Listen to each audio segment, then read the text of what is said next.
নমস্কার, আমি পার্থরথ মিশ্র, শিক্ষক অমরশ্রী রঘুনাথ হাই স্কুল, প্রাক্তন শিক্ষক শিলদা রাধাচরণ ইনস্টিটিউশন এবং তেঁতুলবেড়িয়া সুরেন্দ্র তপশিক্ষা নিকেতন। আপনাদের সকলকে, বিশেষত আমার স্নেহের দশম শ্রেণীর ছাত্রছাত্রীদের আজ আরেকবার অ্যারাইজ অ্যান্ড অ্যাওয়েকের ক্লাসরুমে স্বাগত জানাই। আমি এই ক্লাসে বিগত কয়েকদিন ধরে বহির্জাত ভূমিরূপ হিসাবে নদীর কাজ এবং নদী গঠিত বিভিন্ন ভূমিরূপ আলোচনা করে আসছি। আজকে আমি তোমাদের যেটা পড়াবো সেটা কিন্তু তোমরা একটু দেখো বোর্ডের দিকে তাকালেই বুঝতে পারবে। আমি কিন্তু বোর্ডে একটা ছবি ইতিমধ্যেই এঁকে রেখেছি তোমাদের জন্য।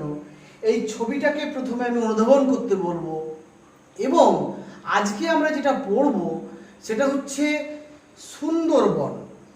অর্থাৎ আমরা আমাদের ভারতবর্ষের গঙ্গা ব্রহ্মপুত্র সক্রিয় বদ্বীপ অঞ্চলে যে সুন্দরবন অবস্থান করছে সেই সুন্দরবনের বর্তমান প্রাকৃতিক এবং আর্থসামাজিক অবস্থা কেমন, এই বিষয়টা নিয়ে আলোচনা করব। অর্থাৎ জলবায়ু পরিবর্তনের প্রভাব সুন্দরবনের উপর কতখানি পড়েছে, নদীর কাজের উপরে কতখানি পড়েছে, সেই বিষয়গুলো কিন্তু আজকে আমরা আলোচনা করব। বিগত ক্লাসে আমরা কিন্তু বদ্বীপ কাকে বলে, বদ্বীপ কিভাবে সৃষ্টি হয়, বদ্বীপ গঠনের অনুকূল পরিবেশ, বদ্বীপের আকৃতিগত এবং বৈশিষ্ট্যগত শ্রেণীবিভাগ ইত্যাদি বিস্তৃতভাবে আলোচনা করেছিলাম। আজকে আমি প্রথমেই সবাইকে মন দিয়ে এই দুটো ছবি একটু দেখতে বলবো। এই দুটো ছবি ভালো করে দেখার পর আমরা কিন্তু আলোচনায় যাব। সেই প্রসঙ্গে বলে রাখি, আমি কিন্তু বিগত কয়েকদিন ধরে নদীর উপরে ক্লাস করছি। এই নদীর উপরে যে ক্লাসগুলো আমি ইতিমধ্যে করেছি সেই ক্লাসগুলো তোমাদের কেমন লাগছে, তোমাদের কোনো উপকারে লাগলো কি না, তোমরা কিন্তু একটু কমেন্ট বক্সে তোমাদের বক্তব্য লিখে জানিও। যদি তোমাদের ভালো লেগে থাকে ভালো বলে থেকো, এবং যদি তোমাদের ভালো লেগে থাকে তাহলে তোমাদের কাছ থেকে লাইক, শেয়ার এবং সাবস্ক্রাইবার হওয়ার জন্য অনুরোধ জানাবো। এবারে আমি একটু এই ছবিটাকে ব্যাখ্যা করে দিই।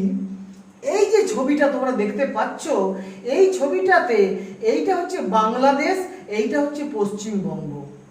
এবারে এই যে গঙ্গা নদী পশ্চিমবঙ্গে মুর্শিদাবাদ জেলায় ধুলিয়ানের কাছে পশ্চিমবঙ্গে ঢুকেছে, ঢোকার পরে এটা কিন্তু বাংলাদেশে চলে গেছে পদ্মা নামে। অর্থাৎ 1 নম্বর নদীটাকে আমি গঙ্গা বলেছি, 2 নম্বর নদীটার নাম বলছি পদ্মা। পদ্মা আর কিছুই নয়, পদ্মা কিন্তু বাংলাদেশে গঙ্গার আরেক নাম। এবারে এই পদ্মা নদীর সঙ্গে ব্রহ্মপুত্র নদ, যাকে আমরা বাংলাদেশের যমুনা নামে জানি, সেই যমুনা মিলিত হওয়ার পর পদ্মা এবং যমুনা এখানে এগিয়েছে এবং বঙ্গোপসাগরে মিলিত হয়েছে। তারপরে আমরা দেখব মণিপুর থেকে আগত একটি নদী যার নাম মেঘনা নদী, সেই মেঘনা নদীও কিন্তু এখানে পদ্মা যমুনার সঙ্গে মিলিত হয়ে সামগ্রিকভাবে এখানে বাংলাদেশের বদ্বীপ অঞ্চলটা সৃষ্টি করেছে। আর অপরদিকে পশ্চিমবঙ্গের মুর্শিদাবাদ জেলা থেকে আমরা দেখব ভাগীরথী এবং হুগলি নদী ক্রমশ দক্ষিণ দিকে অগ্রসর হয়ে সেটা কিন্তু বঙ্গোপসাগরে পড়ছে, পশ্চিমবঙ্গের ভেতর দিয়ে প্রবাহিত হয়ে। এই যে পশ্চিমবঙ্গের যে উপকূল অঞ্চল, পশ্চিমবঙ্গের যে সক্রিয় বদ্বীপ অঞ্চল, এই বদ্বীপ অঞ্চল এবং বাংলাদেশের এই বদ্বীপ অঞ্চল, এই পুরো এলাকাটাকে আমরা বলছি সুন্দরবন অঞ্চল। যেটা আজকে আমরা দেশ ভাগের পরে বাংলাদেশ আলাদা রাষ্ট্র হয়ে গেছে বলে আমাদেরকে আলাদা করে বলতে হচ্ছে, কিন্তু স্বাধীনতার আগে 1947 সালের আগে এটা আসলে প্রাকৃতিকভাবে একটাই ভূখণ্ড ছিল। কারণ গঙ্গা তো বদ্বীপ গঠনের কাজ আজকে শুরু করেনি, গঙ্গা দীর্ঘদিন ধরে বদ্বীপ গঠনের কাজ করে চলেছে। স্বাভাবিকভাবে আমরা এই পশ্চিমবঙ্গের দক্ষিণ অংশের বদ্বীপ অঞ্চল এবং বাংলাদেশের দক্ষিণাংশের বদ্বীপ অঞ্চল, সামগ্রিকভাবে পুরো এলাকাটাকে আমরা বলছি সুন্দরবন অঞ্চল। এই সুন্দরবন অঞ্চলটা সম্পর্কে আলোচনা করব এবং এই সুন্দরবন অঞ্চলের কি ধরনের প্রাকৃতিক অবস্থা, সাংস্কৃতিক অবস্থা, আর্থসামাজিক অবস্থা, পরিবেশগত অবস্থা, সেইগুলোও কিন্তু আমরা আজকে ব্যাখ্যা বিশ্লেষণ করব। তাই তোমরা ছবিটাকে ভালো করে দেখলে তোমরা সুন্দরবনের অবস্থান, সুন্দরবনের আয়তন, সুন্দরবনে কোন কোন নদীগুলো প্রধানত প্রবাহিত হয়েছে, কোন কোন নদী প্রধানত এই বিশাল বদ্বীপ অঞ্চলটা সৃষ্টি করেছে, এই বিষয়গুলো ভালো করে বুঝতে পারবে। এরপরে আমি তীর চিহ্ন দেখিয়েছি, এই ছবিটার দিকে একটু তাকালে বুঝতে পারবে এই ছবিটা কিছুই নয়, এখানে ভাগীরথী হুগলি নদী যে বিশাল খাঁড়ি সৃষ্টি করেছে, আমরা খাঁড়ি আগে পড়েছি, সেই খাঁড়ি অঞ্চলে যে সমস্ত দ্বীপগুলো সৃষ্টি হয়েছে সেই দ্বীপগুলোকে আরো বিস্তৃতভাবে দেখানো হয়েছে, বড় করে দেখানো হয়েছে। এখানে দেখতে পাচ্ছি আমরা এটা দীঘা, এখানে জুনপুট, দীঘার জুনপুট থেকে ভেতর দিকে কাঁথি অবস্থিত, এটা খেজুরি, এটা নন্দীগ্রাম, এখান থেকে হলদি নদী প্রবাহিত হয়েছে হুগলি নদীর খাঁড়িতে এসে মিলিত হয়েছে, এখান থেকে রূপনারায়ণ নদী এসে ভাগীরথী হুগলির সঙ্গে মিলিত হয়েছে। এবারে আমরা এখানে হলদিয়াকে দেখতে পাচ্ছি। এবারে এই যে বিশাল খাঁড়ি অঞ্চল, যেটা আমি ফানেল আকৃতি আগের দিন বলেছিলাম, সেই খাঁড়ি অঞ্চলে যে দ্বীপগুলো অবস্থান করছে, সাগর দ্বীপের কথা বলছিলাম, এটা সাগর দ্বীপ, এটা এটাকে আমরা সাগর বলি, এটাকে সাগর দ্বীপ বলি। এই সাগর দ্বীপের একেবারে দক্ষিণ অংশে গঙ্গাসাগর অবস্থিত এবং এই কাকদ্বীপের কাছেই আমরা যদি সাগরের যে দ্বীপটা আছে, এই সাগর দ্বীপের পাশেই ছোট ছোট দ্বীপগুলো দেখতে পাচ্ছি, যার নাম বেডফোর্ড দ্বীপ, লোহাচড়া দ্বীপ, ঘোড়ামারা দ্বীপ এবং নিউমুর দ্বীপ। এই দ্বীপগুলোর বর্তমান অবস্থা কি, সেটাই কিন্তু আজকে আমরা ক্লাসে আলোচনা করব। অর্থাৎ আজকের ক্লাসটাতে আমরা তিনটে ভাগে ভাগ করে নেব। প্রথম হচ্ছে সুন্দরবন। আমি বোর্ডটা মুছে দিই, বোর্ডটা মুছে দিয়ে আমরা পরবর্তী ধাপে চলে যাই। আমরা আজকে যে ক্লাসটা করছি সেই ক্লাসে কিন্তু আমরা প্রথমে সুন্দরবন সম্পর্কে একটু জানবো, সুন্দরবনের অবস্থান, সুন্দরবনের আয়তন, সুন্দরবনের প্রাকৃতিক অবস্থা, সুন্দরবনের আর্থসামাজিক অবস্থা, এইগুলো আমরা প্রথমে জানবো। এগুলো জানার পর আমরা যেটা জানবো সেটা হচ্ছে জলবায়ু পরিবর্তন ব্যাপারটা কি, জলবায়ু পরিবর্তনের প্রভাব কি কি, আর এই জলবায়ু পরিবর্তনের ফলে সুন্দরবনের এই সমস্ত যে দ্বীপগুলো আমি একটু আগে ছবিতে দেখালাম, লোহাচড়া দ্বীপ, ঘোড়ামারা দ্বীপ, বেডফোর্ড দ্বীপ, নিউমুর দ্বীপ সহ অসংখ্য দ্বীপ আছে, সেই দ্বীপগুলোর বর্তমান অবস্থা কি সেটাই কিন্তু আমরা আজকে আলোচনা করব। তাহলে এসো শুরু করা যাক। অর্থাৎ এই ক্লাস থেকে আমরা কি কি শিখবো, লার্নিং আউটকাম আমাদের কি কি হবে, স্টুডেন্টদের লার্নিং আউটকাম কি হবে। স্টুডেন্টদের লার্নিং আউটকাম যেটা হবে সেটা আমি এক এক করে একটু লিখলে তোমাদের বুঝতে সুবিধা হবে। তাহলে আজকে আমরা পড়ব জলবায়ু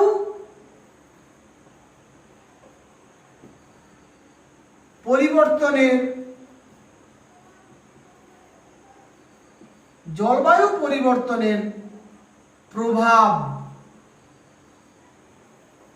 কার উপরে, আমাদের যেটা গঙ্গা ব্রহ্মপুত্র সক্রিয় বদ্বীপ অঞ্চল, গঙ্গা ব্রহ্মপুত্র এবং মেঘনা যে সক্রিয় বদ্বীপ অঞ্চল, সেই সক্রিয় বদ্বীপ অঞ্চল যাকে আমরা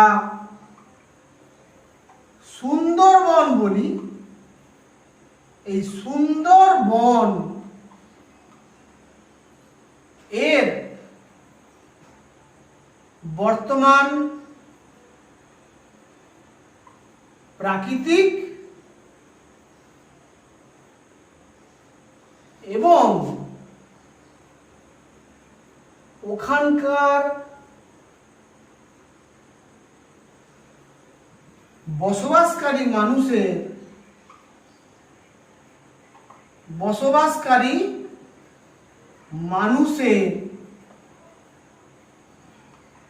আর্থসামাজিক অবস্থা, আর্থসামাজিক অবস্থার সম্পর্কে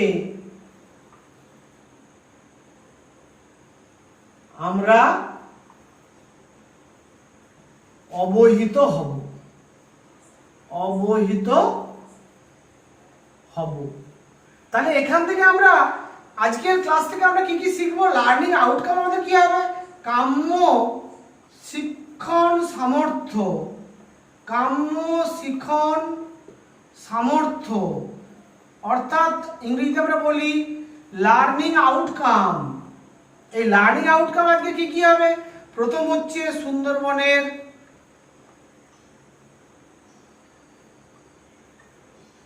অবস্থান ও আয়তন সম্পর্কে আমরা জানব, আয়তন সম্পর্কে জানব। দুই, আমরা কি শিখব না সুন্দরবনের প্রাকৃতিক ও অর্থনৈতিক অবস্থা সম্পর্কে আমরা আলোচনা করব।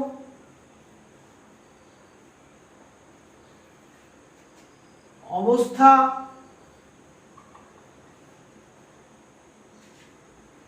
সম্পর্কে আমরা জানব।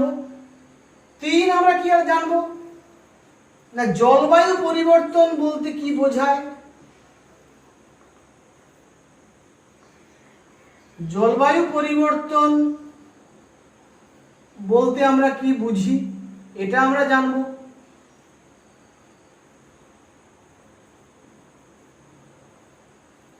এই জলবায়ু পরিবর্তনের প্রভাব কি কি, এই জলবায়ু পরিবর্তনের প্রভাব কি কি সেটা আমরা জানব। নেক্সট আমরা জানব এই লোহাচড়া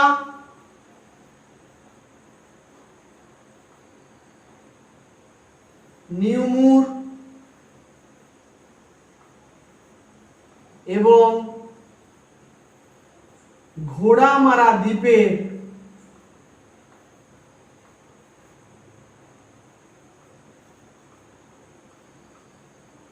বর্তমান অবস্থা জানব। তাহলে এই বিষয়গুলো হচ্ছে আজকে আমাদের ক্লাসের লার্নিং আউটকাম হবে। তাহলে এসব এক এক করে শুরু করা যাক, এক একটা বিষয় আমরা আলোচনা করি। প্রথমে যদি আমরা সুন্দরবনের অবস্থান এবং আয়তন সম্পর্কে একটু জেনে নিই তাহলে আমাদের বুঝতে সুবিধা হবে। সুন্দরবন ঠিক কেন এর নামকরণ হলো সুন্দরবন? সুন্দরবন কি শুধু এখানেই আছে, না ভারতবর্ষের আর কোন কোন জায়গায় সুন্দরবন আছে, বা পৃথিবীরই বা আর কোন কোন জায়গায় সুন্দরবন আছে?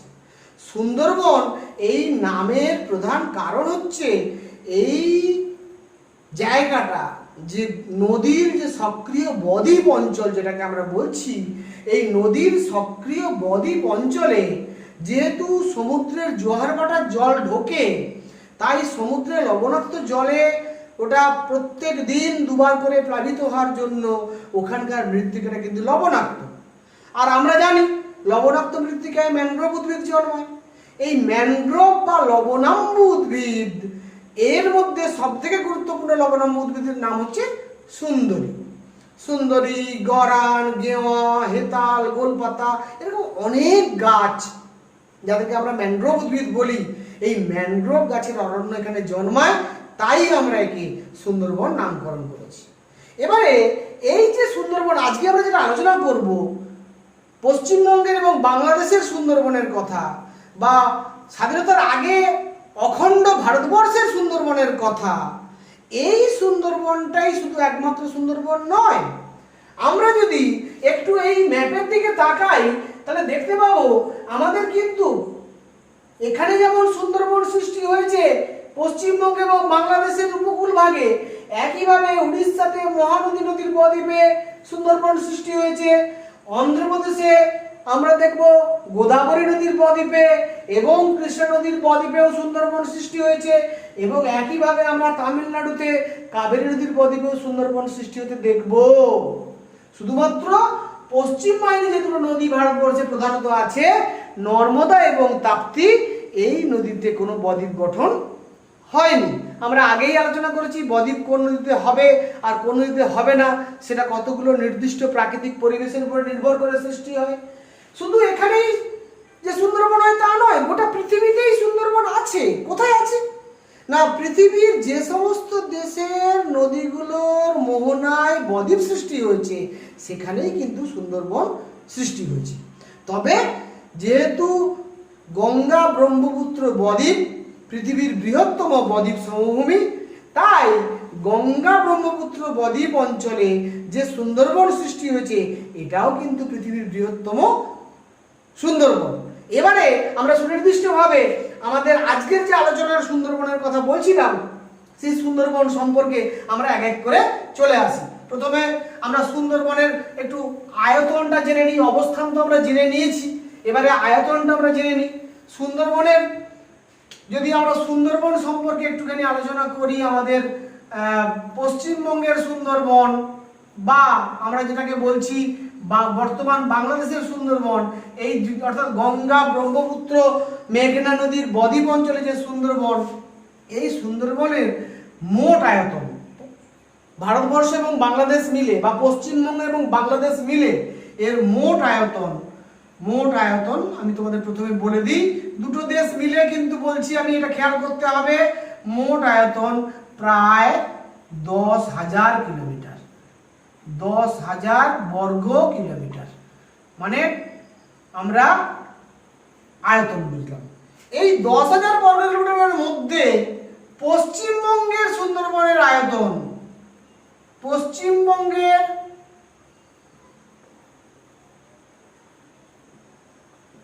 অংশ যেটা সেটা হচ্ছে প্রায় 40%। আর দেশ ভাগের পর বাংলাদেশ আলাদা রাষ্ট্র হয়ে যাওয়ার জন্য বাংলাদেশের ভাগে বাংলাদেশের ভূখণ্ডের অন্তর্গত হয়েছে 60%, অর্থাৎ 40% পশ্চিমবঙ্গে আর 60% হচ্ছে বাংলাদেশে অবস্থান করছে। এই যে টোটাল 10,000 বর্গ কিলোমিটার আয়তন, এর মধ্যে প্রায় 4,000 বর্গ কিলোমিটার আয়তন, এর মধ্যে বনভূমি আছে, যেটাকে ম্যানগ্রোভ অরণ্য আমি বলছিলাম। বনভূমির আয়তন সেটা হচ্ছে প্রায় 4,000 বর্গ কিমি। আর বাকি অংশে, যেটা অবশিষ্ট অংশে আমরা বন জঙ্গল কেটে এখন বসতি স্থাপন করেছি,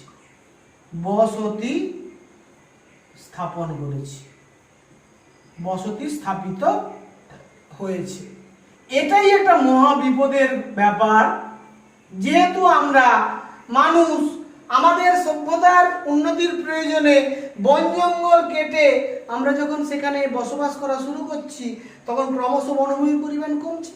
বনভূমির পরিমাণ কমার সঙ্গে সঙ্গে যেটা ঘটবে, প্রাকৃতিক পরিবেশ পরিবর্তিত হয়ে যাবে, পরিবেশ দূষণ বাড়বে, কার্বন ডাই অক্সাইডের পরিমাণ বাড়বে, অক্সিজেনের পরিমাণ কমবে, অরণ্য ধ্বংস করলে যা হওয়ার তাই হচ্ছে। তাহলে এটা একটা ব্যাপার যে এখানে কিন্তু 4,000 বর্গ কিলোমিটার এলাকায় বনভূমি আছে। ম্যানগ্রোভ অরণ্য যেটাকে আমরা বলছি, এই ম্যানগ্রোভ বা বাংলায় বলা হয় লবণাম্বু উদ্ভিদ, এই ম্যানগ্রোভ অরণ্য আছে 4,000 বর্গ কিলোমিটার এলাকা জুড়ে। এবারে এখানে মোট দ্বীপের সংখ্যা কতগুলো? এখানে মোট দ্বীপ আছে 102টি। 102টি দ্বীপ আছে। 102টি দ্বীপের মধ্যে 56টি দ্বীপে দ্বীপে বসতি আছে, বসতি আছে 56টি দ্বীপে, আর অরণ্য আছে 48টি দ্বীপে। অরণ্য আছে 48টি দ্বীপে। এবারে আরেকটু বলে নেওয়া যাক, এই যে সুন্দরবন অঞ্চল, এই সুন্দরবন অঞ্চলের বর্তমান প্রাকৃতিক পরিবেশ ভয়ানকভাবে বিপর্যস্ত। এই কেন বিপর্যস্ত সেটা আমি আলোচনা করার আগে একটু বলে নিই, এই সুন্দরবন অঞ্চলকে কিন্তু 1997 সালে ইউনেস্কো, তোমরা যদি এটা খেয়াল করে রাখো, এটা আমি এইখানটা একটু লিখছি, 1997 সালে এই সুন্দরবন অঞ্চলকে ইউনেস্কো, তোমরা সবাই এর নাম শুনে থাকবে, রাষ্ট্রপুঞ্জের অন্তর্গত একটি আন্তর্জাতিক সংগঠন।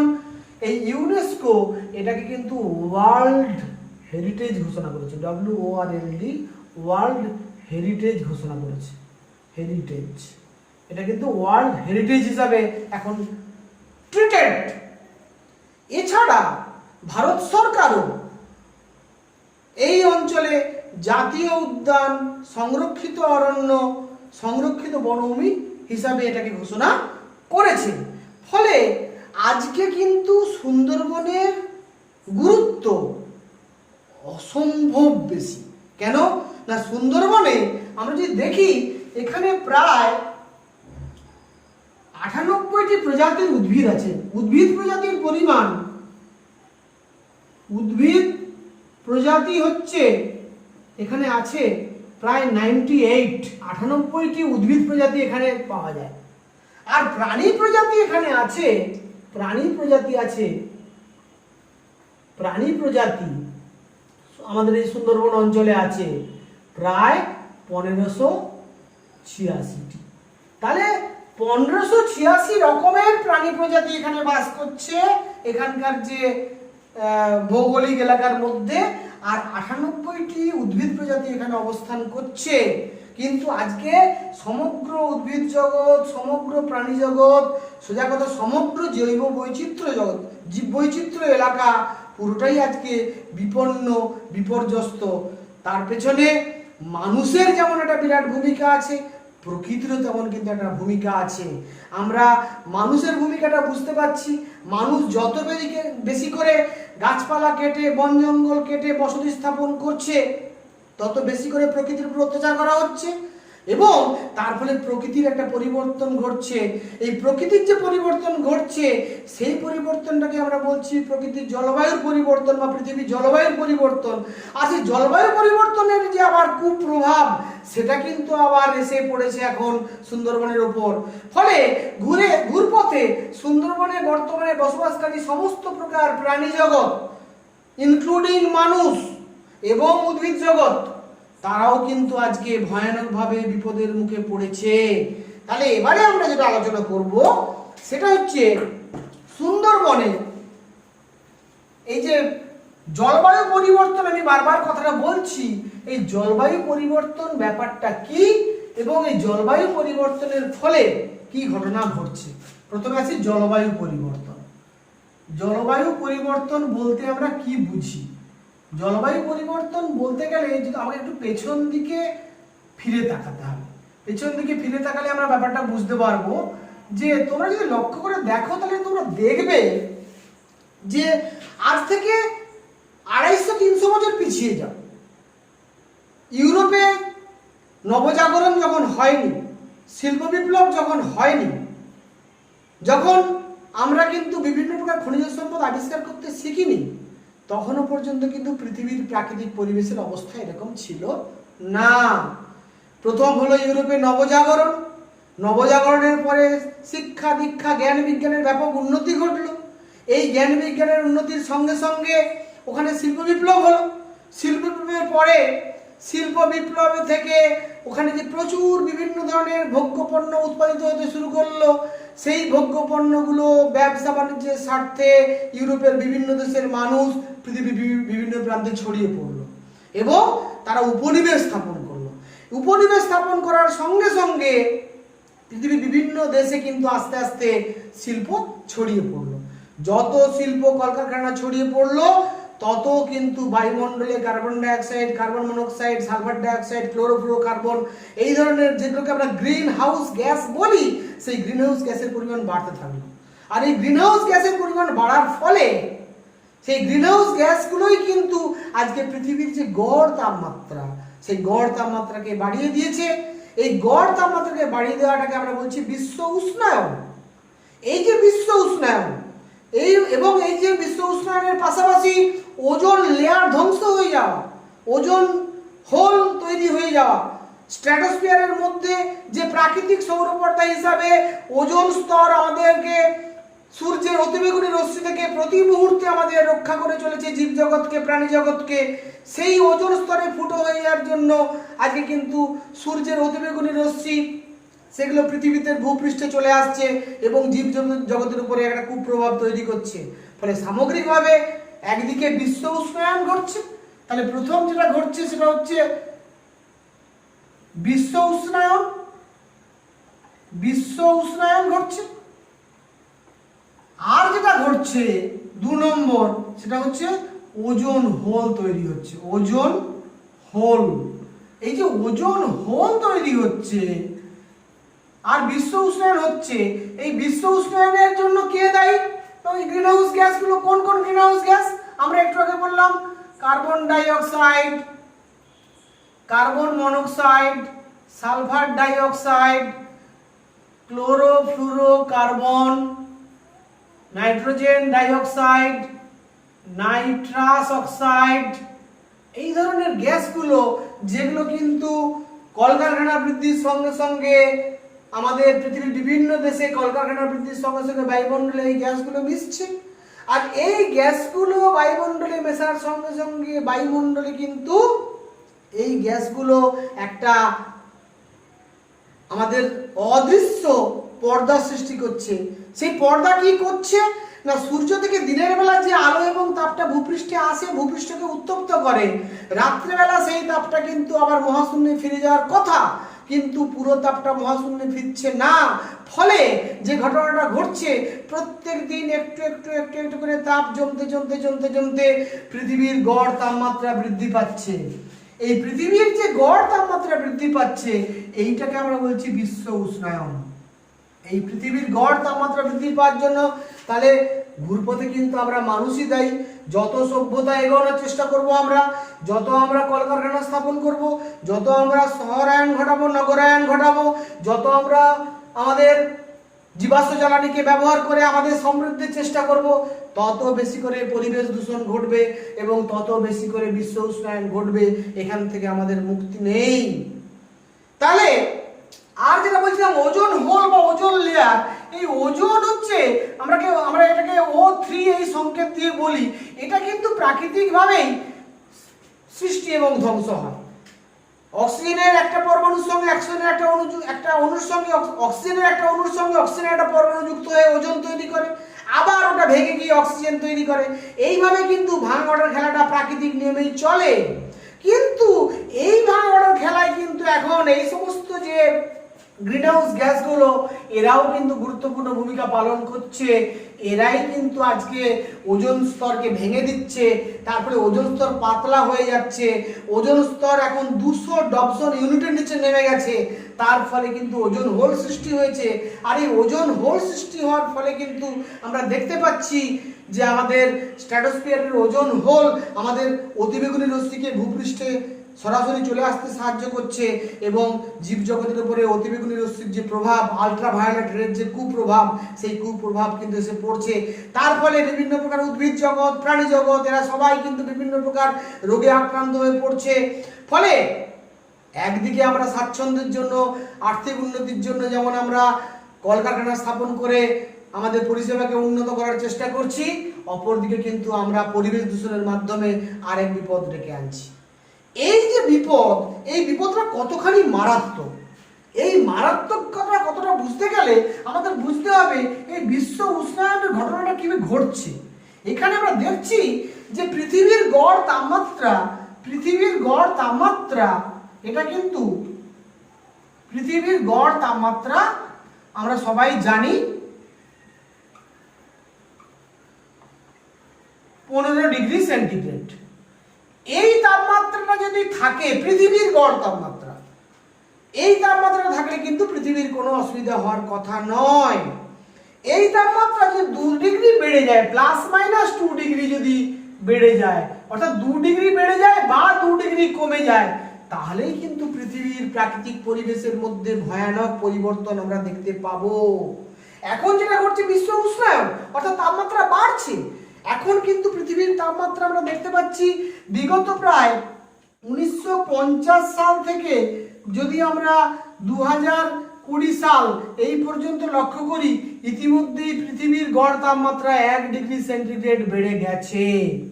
অর্থাৎ এই মুহূর্তে পৃথিবীর গড় তাপমাত্রা হয়ে গেছে 16°C। ঠিক আছে, এর ফলে কি হচ্ছে, গড় তাপমাত্রা আজকে যদি 1° বেড়ে যায় এই লাস্ট 50, 60, 70 বছরের মধ্যে, তাহলে আগামী 2100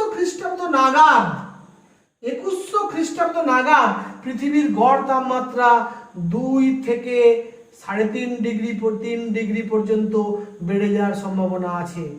2° থেকে 3° বেড়ে যেতে পারে। এই যে তাপমাত্রা বেড়ে গেলে কি ঘটবে, এই তাপমাত্রা বেড়ে গেলে মেরু অঞ্চলের যত বরফ আছে সুমেরু এবং কুমেরু অঞ্চলে সব বরফ কিন্তু গলে যাবে।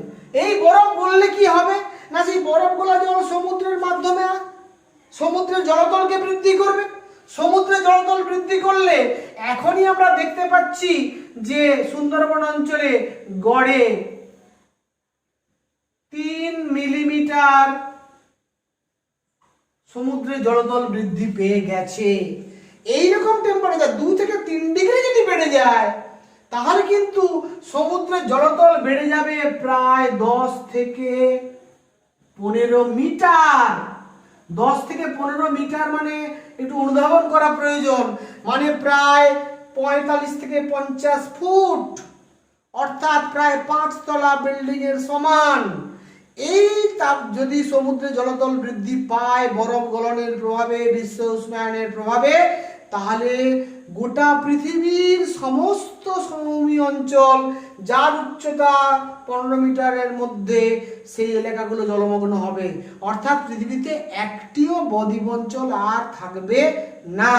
আর বদ্বীপ অঞ্চল যদি জলের তলায় চলে যায়, তাহলে বদ্বীপ অঞ্চলে যে প্রাণীরা বসবাস করে, যে উদ্ভিদরা বেঁচে থাকে, ওখানে যে সমস্ত মানুষ বসবাস করে, তাদের জীবন জীবিকা সব কিছুই কিন্তু ভয়ানকভাবে ক্ষতিগ্রস্ত হবে এবং একটা ভয়ানক মাইগ্রেশন সৃষ্টি হবে।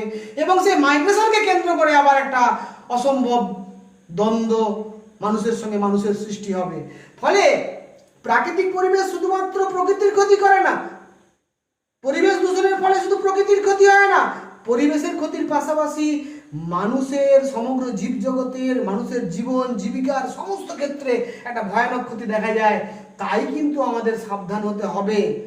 তা আমরা যেহেতু এই নদী চ্যাপ্টার পড়ছিলাম, নদী যেহেতু বদ্বীপ সৃষ্টি করে, আজকে এই বদ্বীপ অঞ্চলগুলো, সক্রিয় বদ্বীপ অঞ্চলে মানুষ কিন্তু বন জঙ্গল কেটে তার ঘরবাড়ি তৈরি করে সেখানে বসবাস করছে, সেখানে স্কুল কলেজ অফিস আদালত তৈরি করেছে, সেখানে একটা সভ্যতা গড়ে তুলেছে।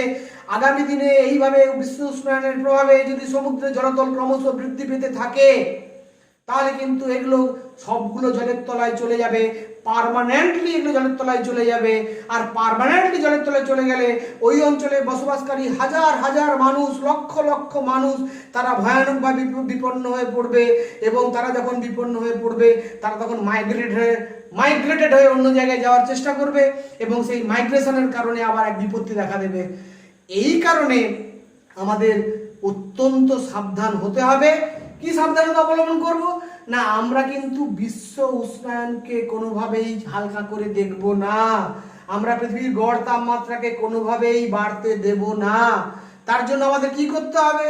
তার জন্য আমাদের প্রাকৃতিক পরিবেশকে নষ্ট করা চলবে না, গাছপালা ধ্বংস চলবে না, অরণ্য নিধন চলবে না। আমরা মানুষ যদি মনে করি আমরা একাই পৃথিবীতে বেঁচে থাকবো, তাহলে এটা বাস্তবে কখনোই সম্ভব হবে না। পৃথিবীর সমস্ত জৈব বৈচিত্র্যকে নিয়ে আমাদের বাঁচতে হবে, তবেই বাস্তুতন্ত্র বাঁচবে, তবেই খাদ্য শৃঙ্খল থাকবে, তবেই প্রকৃতি থাকবে। প্রকৃতি থাকলে তবে প্রকৃতিতে প্রাণী জগৎ থাকবে। আর মানুষ তো অত্যন্ত দুর্বল নিজেকে টিকিয়ে রাখার ক্ষেত্রে, ফলে সবার প্রথমে যদি ক্ষতিগ্রস্ত হয় তাহলে মানুষই ক্ষতিগ্রস্ত হবে। তাই আমাদের কিন্তু সাবধান হওয়ার সময় এসে গেছে, আমাদের সাবধান হতে হবে। আমরা কিন্তু উন্নয়ন নিশ্চিতভাবে করব, কিন্তু সে উন্নয়ন হবে স্থিতিশীল উন্নয়ন। পরিবেশকে ধ্বংস করে কোনো উন্নয়ন চলতে পারে না। পরিবেশকে বাঁচিয়ে যে উন্নয়নটা হয় সেটাই হচ্ছে আসল উন্নয়ন, এটা আমাদেরকে বুঝতে হবে। তাই তোমরা যারা আজকের দিনের ছাত্র, তোমরা যারা আগামী দিনের যুব সমাজ, তোমাদের কাঁধে আগামী দিনের রাজ্য, দেশ, মহাদেশ, পৃথিবী তোমাদের কাঁধে ভর করে এগোবে। তোমরা যদি শিক্ষিত, সচেতন, বুদ্ধিমান হও, তোমরা যদি বুঝতে পারো যে পৃথিবীকে টিকিয়ে রাখার জন্য, পৃথিবীকে বাঁচিয়ে রাখার জন্য, জৈব বৈচিত্র্যকে টিকিয়ে রাখার জন্য পরিবেশকে আমাদের ভালোবাসতে হবে, তাহলেই কিন্তু এই যে সিলেবাসের মধ্যে বিষয়টাকে অন্তর্ভুক্ত করা হয়েছে তার উদ্দেশ্য সফল হবে। এবারে আসা যাক, আমি এবারে কিন্তু তোমাদের যেটা বলতে চাই সেটা হচ্ছে যে কথাটা প্রথমেই বলেছিলাম, ঘোড়ামারা দ্বীপ, লোহাচড়া দ্বীপ এবং নিউমুর দ্বীপ, এই তিনটে দ্বীপের বর্তমান কি অবস্থা। আমি একেবারে প্রথমেই তোমাদেরকে ছবি এঁকে দেখিয়েছিলাম যে আমাদের যে সাগর দ্বীপ আছে, আমাদের যে হুগলি নদীর বিশাল খাঁড়ি আছে, সেই বিশাল চওড়া খাঁড়ির একদিকে আছে কাকদ্বীপ, অপরদিকে আছে হলদিয়া। এই কাকদ্বীপ এবং হলদিয়ার খাঁড়ির মাঝখানে বিশাল সাগর দ্বীপ আছে। এই সাগর দ্বীপের উত্তরে আছে বেডফোর্ড দ্বীপ, বেডফোর্ড দ্বীপের উত্তরে আছে লোহাচড়া দ্বীপ, লোহাচড়া দ্বীপের উত্তরে আছে ঘোড়ামারা দ্বীপ। আজকে আমরা দেখতে পাচ্ছি যে লোহাচড়া দ্বীপ অলরেডি জলের তলায় প্লাবিত হয়ে গেছে 2010 সালে সম্পূর্ণভাবে, এইভাবে সমুদ্রের জলতল বৃদ্ধির কারণে। এবং লোহাচড়া দ্বীপে বসবাসকারী যে মানুষ, সে মানুষ আজকে বিপন্ন, তারা কিন্তু আজকে অন্য জায়গায় স্থানান্তরিত হতে বাধ্য হয়েছে। একই অবস্থা ঘোড়ামারা দ্বীপের। ঘোড়ামারা দ্বীপও কিন্তু অর্ধেকের বেশি জলমগ্ন হয়ে গেছে। ঘোড়ামারা দ্বীপের মোট আয়তন প্রায় 8.5। ঘোড়ামারা দ্বীপের মোট আয়তন হচ্ছে 8.53 বর্গ কিলোমিটার। এই দ্বীপটার ইতিমধ্যেই আমরা দেখতে পাচ্ছি প্রায় 4.5 বর্গ কিলোমিটার এলাকা জলের তলায় চলে গেছে। আগামী কয়েক বছরের মধ্যেই ঘোড়ামারা দ্বীপ পৃথিবী থেকে হারিয়ে যাবে। আমি যে লোহাচড়া দ্বীপের কথা বলছিলাম, এই লোহাচড়া দ্বীপ যেটার কথা বলছিলাম, এই দ্বীপটা কিন্তু 1980 সালে একবার প্লাবিত হয়েছিল। 1980 সালে এটা কিন্তু প্লাবিত হয়েছিল। তারপরে 2006 সালে এটা সম্পূর্ণ জলমগ্ন হয়ে পড়ে, সম্পূর্ণ জলমগ্ন হয়ে পড়ে। 2009 সালে এটি আবার মাথা তুলে দাঁড়ায়। আমরা এখন আবার দেখছি, এখন 2020 সালে এটি কিন্তু আবার জলমগ্ন হয়ে গেছে।